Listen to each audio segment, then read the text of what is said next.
Would you rather own 100% of a little grape or 10 to 30% of a massive watermelon? Welcome to the Nine Doors Down Show, where we discuss anything and everything about commercial real estate and investing. Let's get it. Nine Doors Down. John Lopez. Nine Doors Down. Hi, this is Tony Rose. Nine Doors Down. Hi, this is Anthony Pimentel. Educating, capital raising, networking. Nine doors down. Nine doors down. This is called a show. What up, y'all? Welcome to another edition of the Nine Doors Down Show with myself, John Lopez, as well as my partner and co-host, Anthony Pimentel. Anthony, this next individual that we are going to interview, I have fond memories of her and her husband, man. Action taker for one, that I got probably in the first 15 minutes of interacting with her and her husband. And it was another product of the Investors Lounge Network. This lady right here, she goes by Alex Kingman.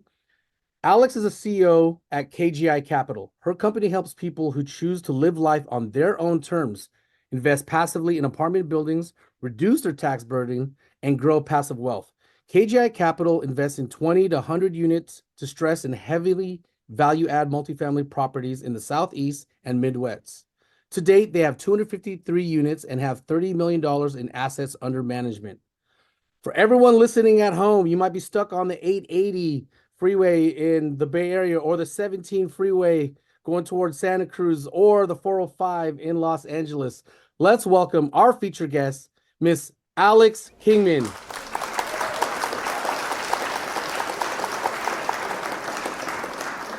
Hi, I'm so excited to be here. It's so good to see you guys. And yeah, I know it's been a couple months, but I'm really excited to come on and chat. Yeah, pleasure to have you on.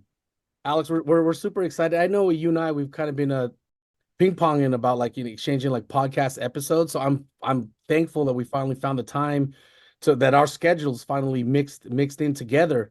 And going back to the intro, I remember meeting you at that San Jose Investors Lounge. Shout out to Barn and Leo Hospi. And I remember there. Yeah. I actually met several good friends that night. There was yourself, Brody, David Yao. I met there last time. Yep. I just remember there was a variety of asset classes, right? And I was remembering the first 10, 15 minutes. I don't know if you were there, but the place didn't open just yet, but we were on the sidewalk. And I remember that's when I walked up. Yeah. And I remember thinking to myself, okay, there's different asset classes here. I need to find multifamily. One, I just want to learn from them, find out what their buy box are, maybe, scoping out potential partners. But I remember you and Brody and you guys, I was talking to you and you were, I want to say you were weeks away from closing on your first property, which was a 72 unit multifamily property in Yukon. Was that correct? Yep. Yeah, we were getting pretty close, so it was a good time to meet everybody. Yeah, it was a great time. And so before we get into all the meat and potatoes, Alex, what was life like for you prior to KGI Capital?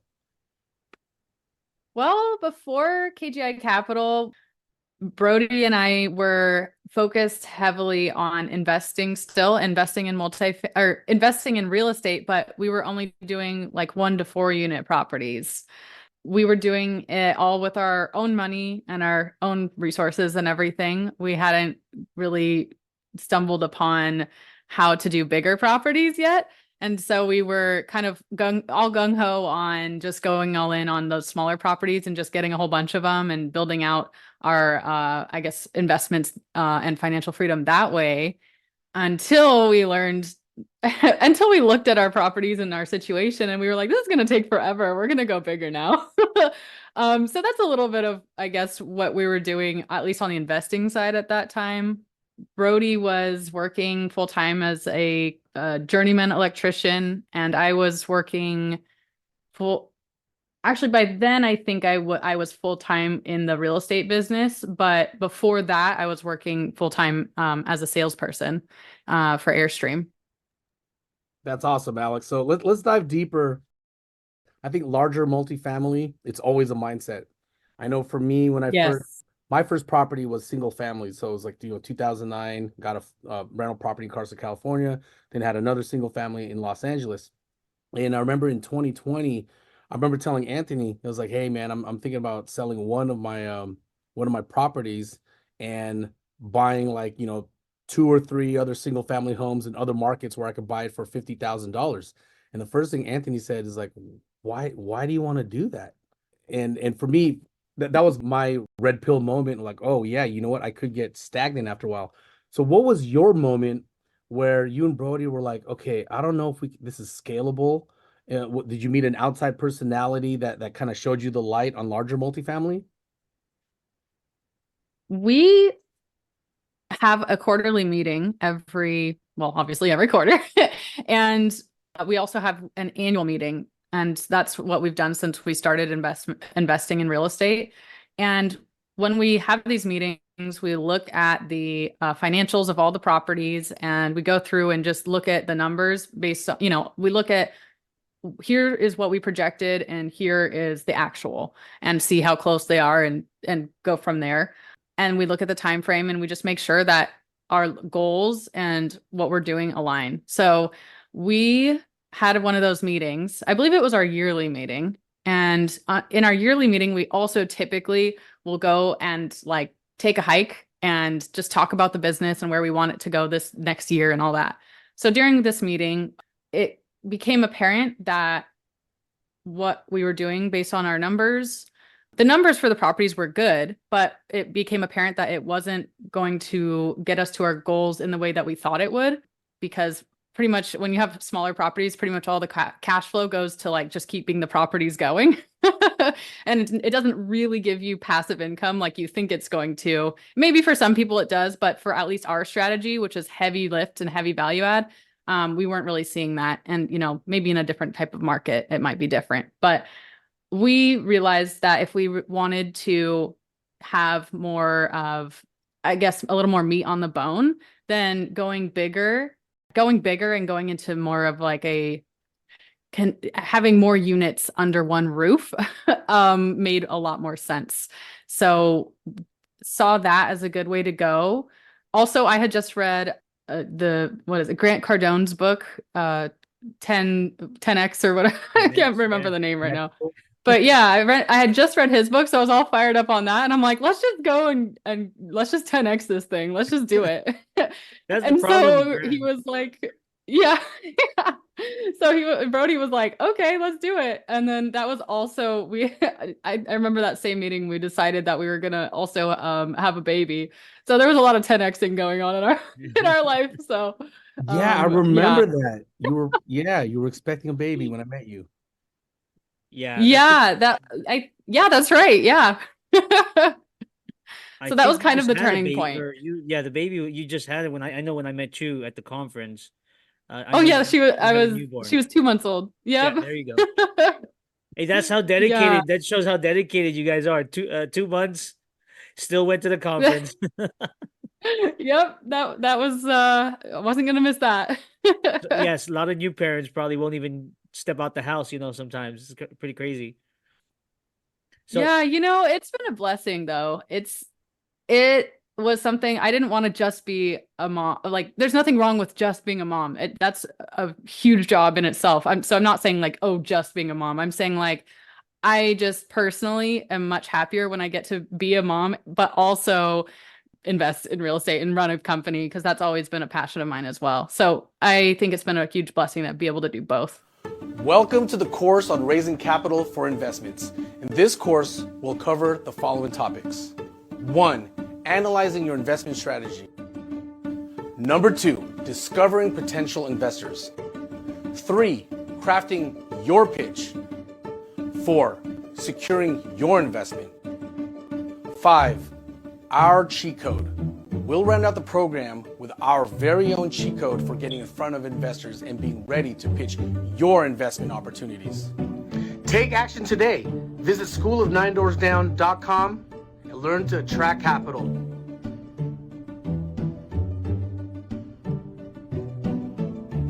Awesome. Yeah, that's amazing. Now let's take it back a little bit. I know you guys are a young couple. Like, how did you like even think about, like, was it something growing up? Like, how did you guys even think about investing? Most people like, I get out of college, I want to go to work and start a family, buy a house, whatever it is. What made you guys focus on, like, okay, we need to start buying some real estate or anything, any type of investment? Like, what made you guys do that? Yeah. So growing up, Brody definitely on his side didn't have really any, I guess, influences about investing or anything like that. I didn't really as much either. My dad always encouraged me to invest in that kind of stuff. I actually got into it though. I got into it because we were going on a vacation one year when I was in middle school. I think I was in 8th grade. And we were taking a long drive from San Francisco Bay Area where we lived, and we were driving down to the Southern California, and I needed a book to read. So I just grabbed one off the shelf. It was like the only book I hadn't read, which happened to be one of Robert Kiyosaki's books. And I was like, oh, I guess I'll try this one.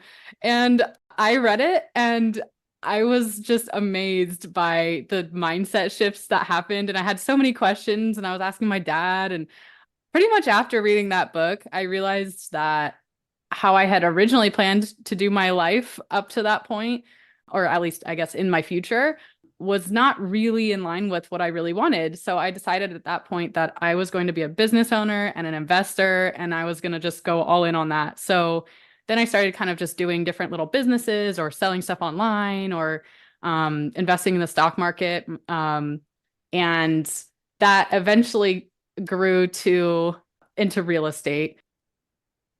I guess Brody and I were 20 when we bought our first property. Wow. And so we were pretty young. But we met when we were actually both in our senior year of high school, and we met in high school. And so neither of us were really thinking about real estate at the time. And we met in the last few months of high school, and we were like, oh, we'll take this slow. And then the next week we were dating. So we knew we were right for each other pretty quickly. And then we were living together, and Brody wanted to buy a house. And I said, well, I'm not buying a house unless it's an investment of some sort. So we bought an investment house. Wow. And so that's kind of how we got started in it. I guess it started out with, like, I was really into it. Brody didn't really know that much about it. And then we started dating, and then he started learning more as I was like super gung-ho on investing in business and everything. And then he got into it.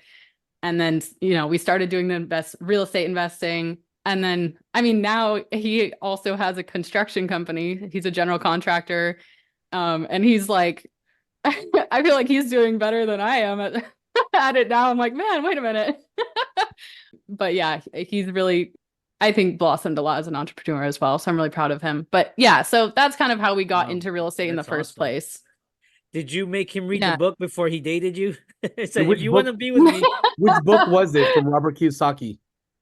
Oh, it wasn't any of his like common ones. I think it came with the cash flow game, which we happened to have as kids in our house. I think it was like teach your kids to be rich or something like that. Oh, how to raise your child's financial IQ. That's what it was. Oh, okay. Yeah. So when you read that, was that before you and Brody dived into your first rental property? Yes, I read that. I was in middle school, and then I met Brody at the end of high school, and then we invested in our first property, I guess, like 2 years later.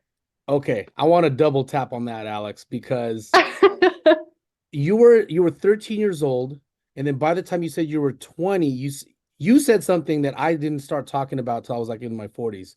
You said that you didn't want to buy your first house until you got your first investment property.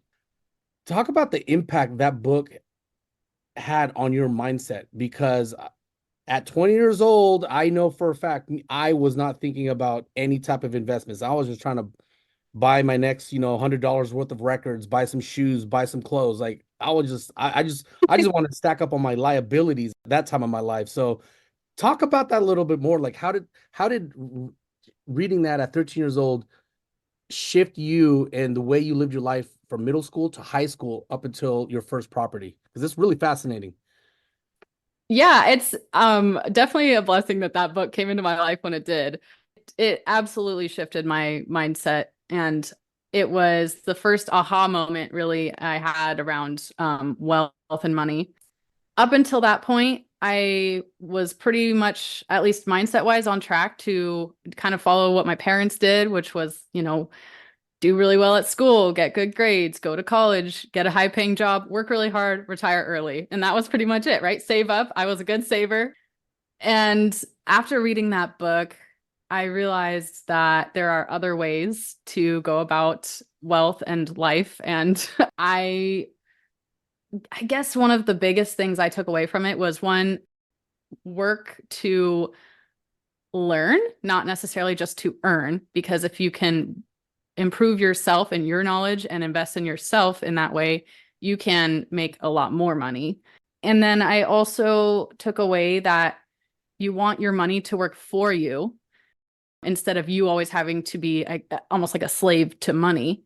And so you want to build assets and buy assets that will then make you money and allow you to live the lifestyle that you truly want to live. We only have one life. So that really resonated with me, is to buy assets, build assets, and let those pay for your lifestyle instead of you always having to work for the next paycheck to be able to go and get the things that you want. And then you realize you never have time to enjoy those things because you're always working to get the next paycheck. So that really resonated with me, even though I wasn't working at the time. Of course, I was in like middle school, but it just made so much sense. I always saw my dad working really hard.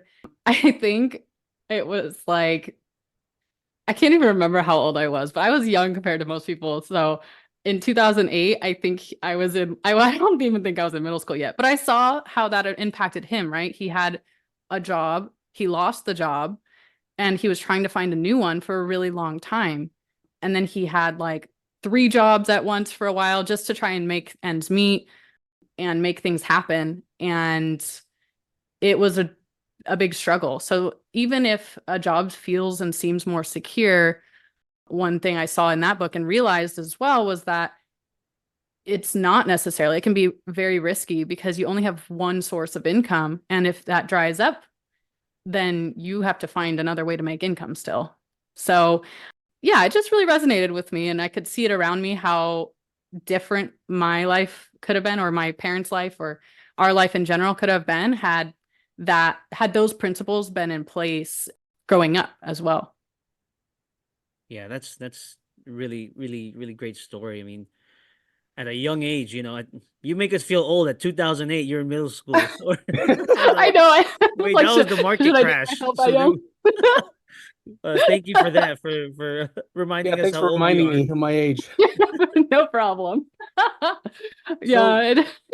Yeah, I saw something on the other day about that, and it was like, oh, all these young guys were in high school in 2008. They don't know anything about the market. And I was like, I think I was in like elementary school. Elementary. I was in 5th grade. That's funny. I'll just leave that one out. Yeah.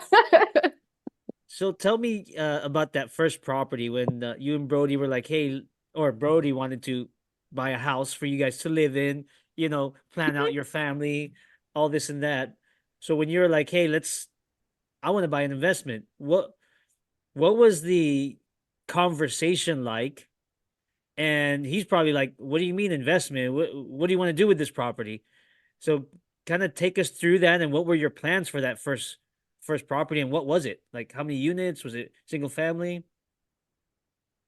Yep. So it was a single family, but to back up, I said, I want, he was funny. When he was 18, he was like, he had it all planned out. And you know what? You guys should have him on. He has a great story and a great backstory, and I think you guys would really like it. But I'll let him like tell his whole story. But he was like, basically, if I can buy a house, he was like, I will have made it in life. And, that's something that no one in his family had ever done. And so he thought, okay, at 18, he's like, I'm going to buy, I thought his priorities were a little bit twisted, but, he's like, I'm going to buy a motorcycle, and then I'm going to buy a car, and then I'm going to buy a house. So I was like, well, don't you want to buy at least a car first so you can get to and from work without just having a motorcycle? And he's like, nope. So he bought the motorcycle, and then he bought a car, and then he wanted to buy the house.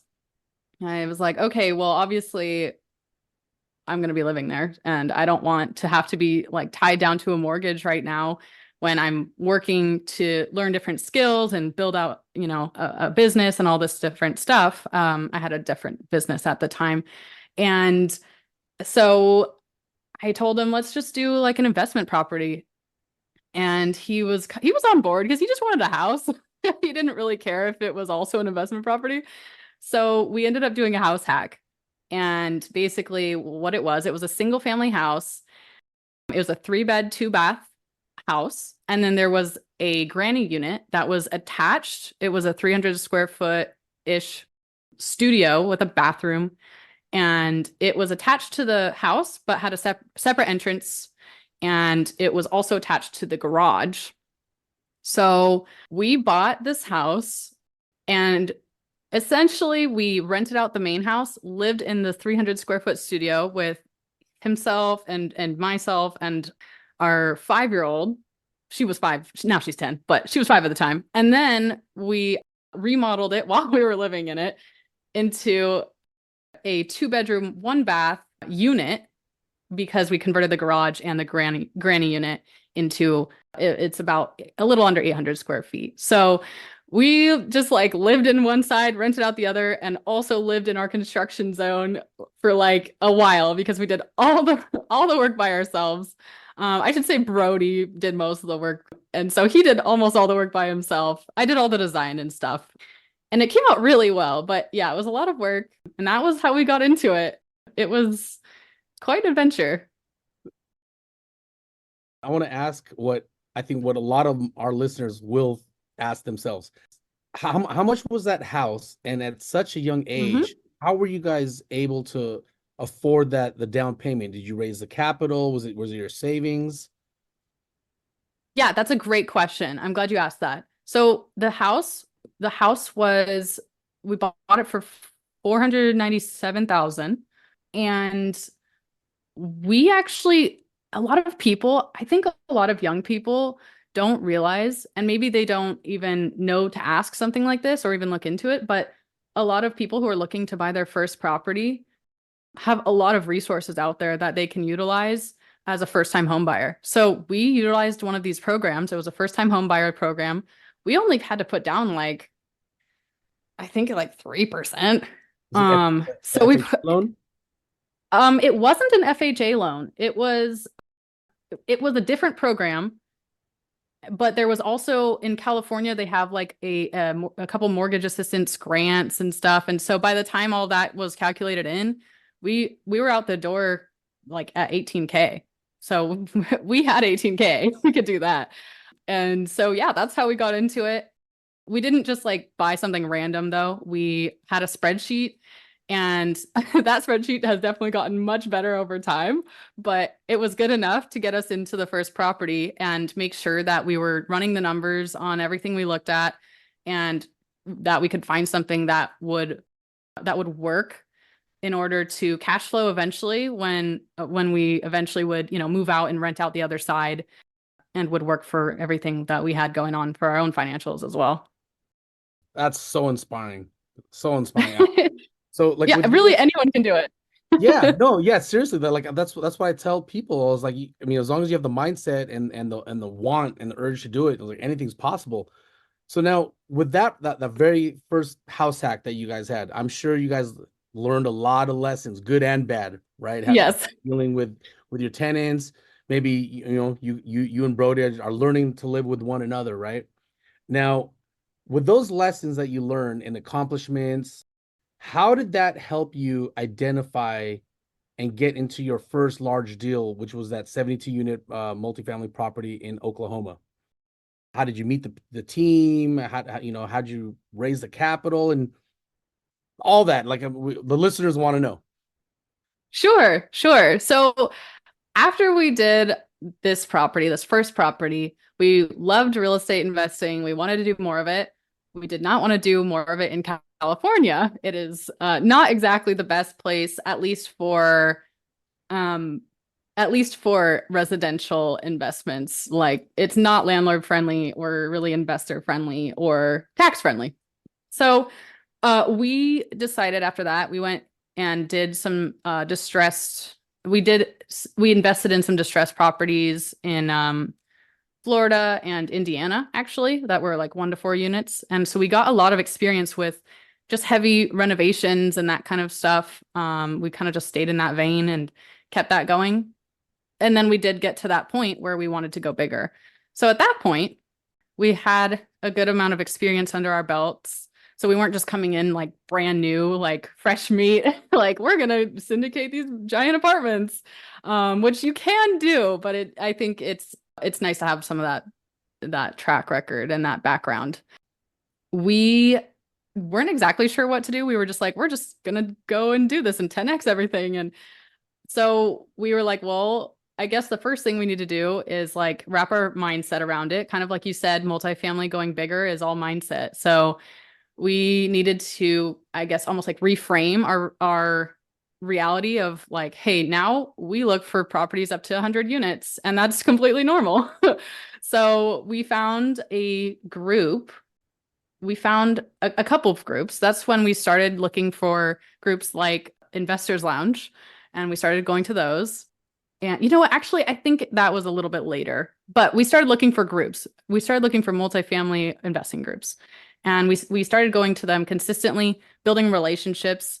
I would like connect with everybody that I could outside of that and do one-on-one meetings with them and just learn from them, connect with them, and try to figure out what the next step is forward to be able to get into the multifamily space. And so that went really well. That is how we ended up meeting our partners for that deal in Oklahoma.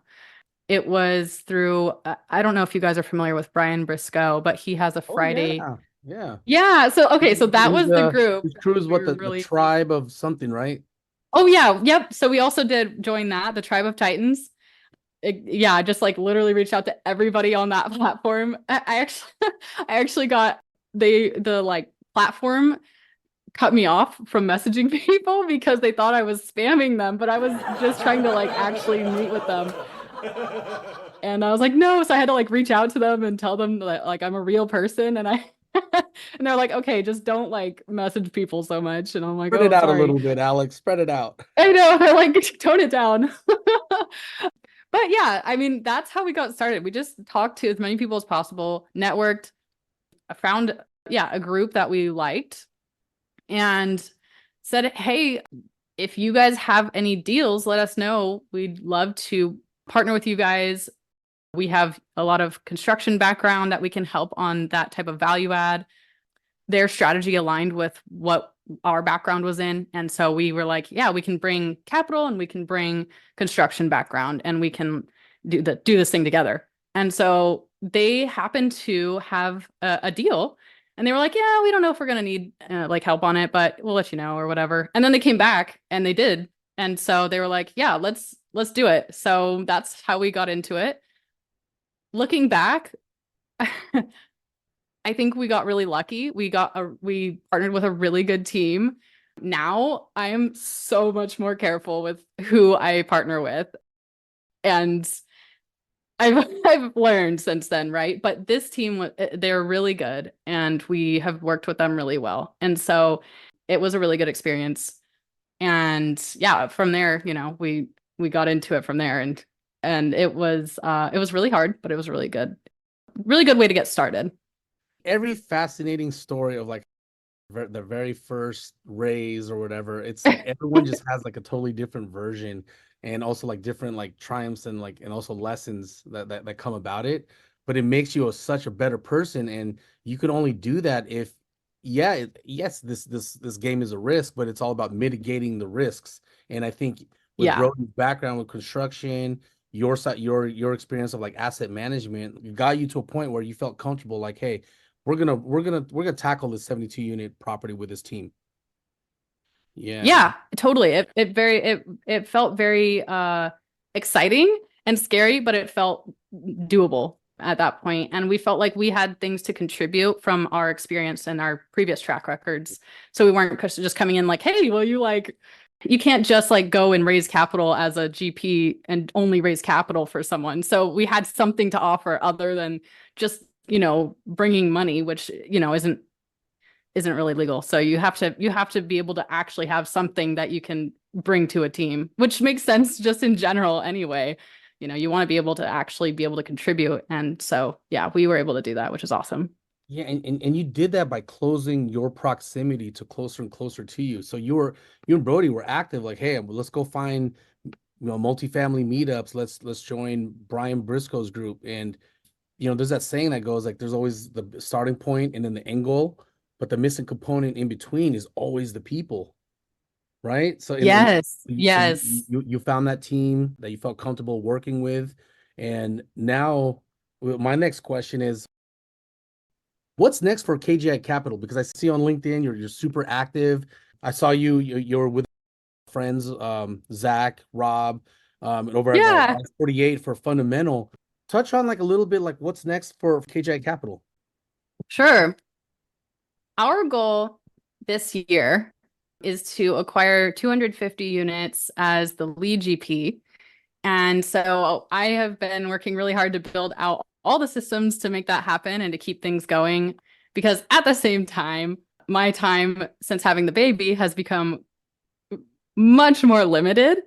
So that's actually been a blessing in disguise. At first, it was a huge adjustment for me because in the past, I have always just made up for any inefficiencies in the business by just throwing more time at it and just working more. But like I couldn't do that anymore because I had a baby. So it was great because now everything is actually a lot more efficient, and it has forced us to really focus in on what's the most important in the business. So 250 units as lead GP, that's the goal this year. And in addition, as we're continuing to grow our track record and getting to the point where we will have some full cycles in the next year or so, we're still, not to the point where we've had any full deals go full cycle yet. I am working on building relationships with other passive investors, but also with fund managers as well, so that I can say, hey, here's our track record when we get to that point, but I already have those relationships built out as well, with people that I want to work with and that whom want to work with me as well. So I see, at least on those fronts, I see us going in that direction. And then, yeah, we've just been really focused in. We're trying to just focus in on just like 2 markets. So we've been focusing in on Northern Florida and then also in Texas, like kind of the DFW area, and focusing heavily on anything that's distressed in those areas as well. So it has been really interesting. And actually that focusing in on just a few markets was something that I learned from Zach at Rise 48, because they were like, oh, we're all in on Arizona. And now they're all in on Dallas Fort Worth area as well. But they have it locked in, man. So I aspire to be like them as well. And I just really like how they just focused all in on one market instead of going anywhere and everywhere, because that does start to get more difficult the more properties you have in like all these different places. You have to go out to all these different places, and it's much easier to just focus in, dominate an area. And so that's what we're trying to do. Yeah. Shout out Bikram, Rob, and Zach. They're good friends of ours. We've done 9 Doors Down. We've done, close to probably 10 deals with them so far. And that's but awesome. I wanted to ask you, because you mentioned something about meeting the fund managers, right? And I think what your train of thought is remarkable. So what made you start marketing towards fund managers prior to you guys actually announcing a deal where you guys are now the lead sponsor? I think some of it was that it makes sense, at least from a GP standpoint as well, to have fewer relationships that you have to keep track of, but they can bring maybe more capital, and it's in a way that's obviously legal, but it's also a little bit more of like a business to business relationship. And so that to me was really interesting. I thought that that would be something that I would be best at personally. I do a lot of marketing online and everything, but I'm best at like in-person relationships. Like that's where I can destroy. I mean, I don't know if destroy is the right word, I can but like attest to that. that's I where agree. yeah, that's like my strong suit. And so that's where I enjoy the most as well. And so I'm like, if I could have just more like deeper relationships with fewer people, but it's like almost like a bigger, I don't want to say bang for your buck, but kind of like it's like those relationships are deeper, which brings more capital, then for me, that's worth it because that works well with how, I guess, with my strengths. So I thought that that would be a little bit more efficient as well and more fun personally for me because, it's great to meet new people and everything from all over who want to invest passively. And I love that. But I especially love when I can meet them in person and like have a deeper relationship and like build something that's really fun and exciting and do it together with people that can continually invest instead of only having, maybe some funds here and there to be able to invest once in a while. So obviously that's totally okay if that's not everyone that we have invest with us, but I especially love that. So from a selfish standpoint, that's one of the reasons. And then I guess the other reason would just be I find the fund of fund model really interesting. And so I wanted to learn more about it. So I've been trying to talk to everyone and see how it works because that's something that maybe in the not near future, but like further future would be of interest to potentially somehow deploy in our business. So those would be probably the two main reasons. Yeah.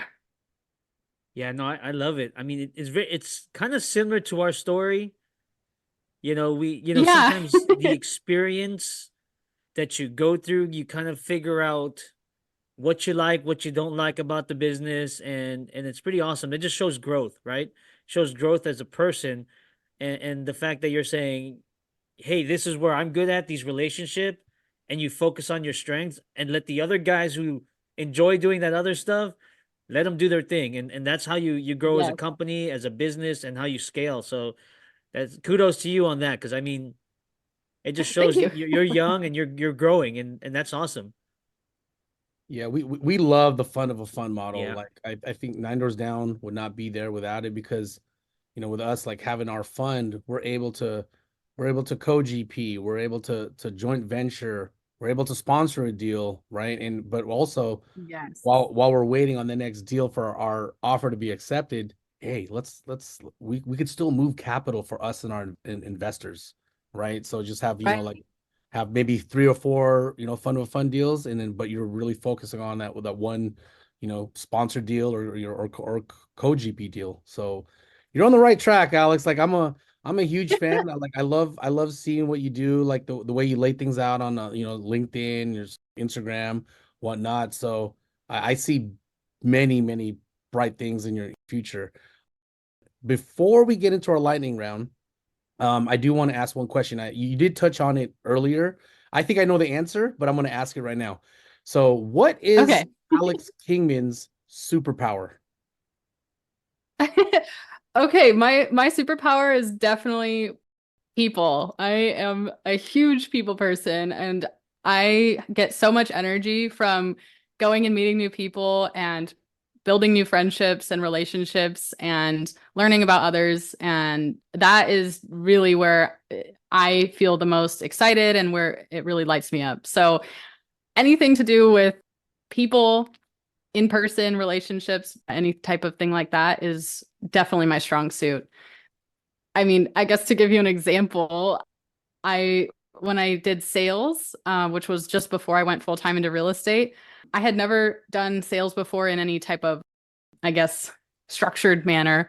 I had like little businesses or whatever selling stuff, but that was the first time that I had been doing sales, and it was a ton of in-person interaction, and I just killed it. Like, I mean, that's probably not super, what is it? I'm, you know, uh, uh I'm blanking on the word, but I did a great job. I'm proud of Yeah. myself. So it was fun and I loved it. And I think because I enjoyed it so much, I think that's why I did really well at that position. And I was always number one in the dealership and I was number 8 in the country. Never got above that, but that was always my goal to try and get to number 1. But I ended up deciding that my real goal was to take that money that I made and put it into real estate. So I left before that became true.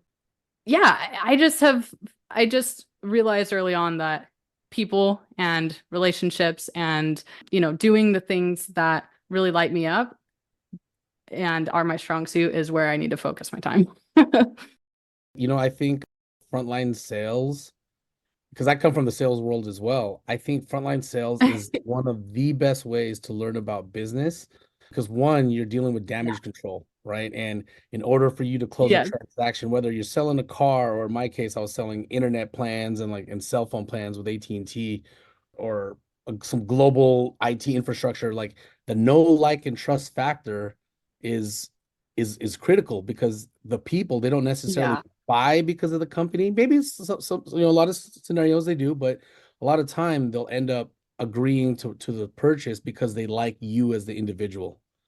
And it's better to build a bridge than burn it. If someone is good at sales, I think you'll always be in demand, whether you become an entrepreneur or you decide to stay in the W-2 world. And, I agree. I mean, it's true. You're always selling yourself in some capacity. So being able to present yourself well and, make others feel good about themselves, like in an honest way, of course, not for nefarious reasons, but to really bring people up and do that in a way that helps them get to their goals. I mean, you can't go wrong with it. Yeah. Absolutely. All right, Alex, we're going to go into the lightning round and I'm just going to give you a disclosure. These next 2 questions are probably going to be the toughest questions you've ever had. No joke. You ready? All right. Yes. You're stuck on an island, nobody around you, no family, no friends, no coworkers, not a single soul is on the island with you. However, you are able to bring your smartphone, but on your smartphone, there's no cell reception, no internet reception, right? But you can load up one musical artist or one album on your phone. What is that musical artist or album that you can listen to over and over again until you get rescued? That is a hard question. Okay. There are a lot of artists I really like. So I actually write music and make music. So I would probably put my own album on there and then improve it while I'm there. Like think of how I can make it better. And yeah, I could definitely listen to those on repeat for a while and work on them. So probably my own. I love these questions because we learned so much about the people. I never knew that you wrote and made your own music, Alex. Oh yeah, I've done that for a while. I don't really have a lot of it like out in the out there, but it's definitely one of my passions. I always really loved it. Fascinating. We got to talk offline. Yeah, now we're gonna Yes, I always see all your stuff and your son's doing his breakdancing and everything. I'm like, oh, like yeah, we should definitely chat more. That's awesome. So here's my question. Okay. If you were to travel, are you a tropical person or a mountainous person? And if so, where would you go? What's your bucket list? That's a good question. I mean, I could go either way, but I think in general, I tend to gravitate more towards the mountains. And where would I go? That's a good question. I don't know if I have a specific place that I would go. I mean, there are lots of places that I think would be cool, right? But I don't have anything in particular. Maybe I'd go check out Alaska because I've been watching that show Alone. And a lot of people are from Alaska and they are, doing cool stuff and like Below Zero or something like that. I know there's all those Alaskan shows. As long as you don't do like Mount Everest where the no, that's not exactly kind of stuff. Yeah. No, I'm not. Yeah, I don't know about that. Maybe I'd go over to yeah, I don't know. Maybe Alaska. I think that's kind of a cool spot. It sounds cold though, so maybe in the summer and like not by myself because there's like bears, but Yeah. You ever decide to go to Alaska? I have a one of our co-GPs is from Alaska. I could introduce you to him. oh He's a really? very smart investor. Very smart. Cool. Yeah, that definitely. sounds good. So, Alex, how can our listeners get a hold of you? Any websites, social media handles? Please share. Sure. You can reach out either on LinkedIn, it's just Alex Kingman, or you can reach out to us on our website, which is investwithkgi.com. So either of those spots, you'll be able to find a way to reach out to me, and I'd love to chat. Like I said a couple times in the interview, I love talking to people. So even if nothing comes of it, I'd love to chat and just have a good conversation. Perfect.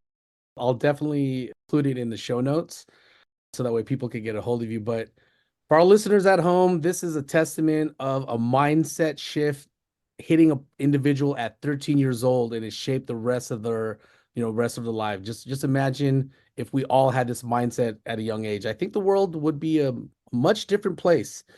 But on that note, guys, again, another episode of the 9 Doors Down show. Please follow us, like us, share our episodes. You can find us on all your favorite podcast platforms, including iHeartRadio, TuneIn, Apple Podcasts, Spotify, and YouTube. For the 9 Doors Down show, we out. Peace.